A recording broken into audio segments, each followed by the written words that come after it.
I consider this orange here the most fun climb I've ever done at TCA. There's basically 3 parts to this climb. You've got a section with a load of opposing directions, and it only works if you actually do it in sequence. The middle part, you've got a coordinated dyno. It's not quite a dyno, it's more like a dead point rockover thing. But it's a really good one as far as horizontal dynos go. And then finally, it's just a little rockover flag thing for the finish.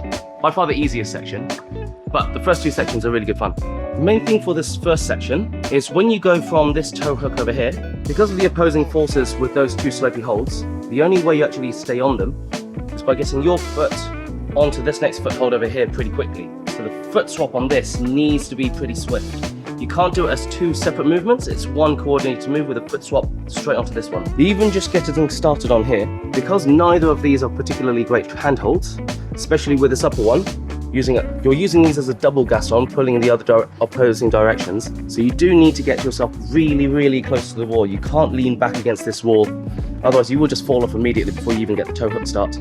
The second sequence, the rockover onto those 2 sloper holds, is really good fun, and it's only hard if you don't know how to do the right technique with your body position. Otherwise, it's actually a pretty consistent, easy move to do. The main thing with this, because this wall is a very slight overhang, you can't just straight up rock over it, otherwise you fall out. So you just go off the wall. So what you're trying to do is when you set up, you do it in 3 stages. So you do a setup, and you want your body leaning out as far as you possibly can without slipping off the sloper that you're holding onto. And as you go in to do the double catch, you want to lean into the wall as much as you possibly can, starting from away from the wall, into the wall.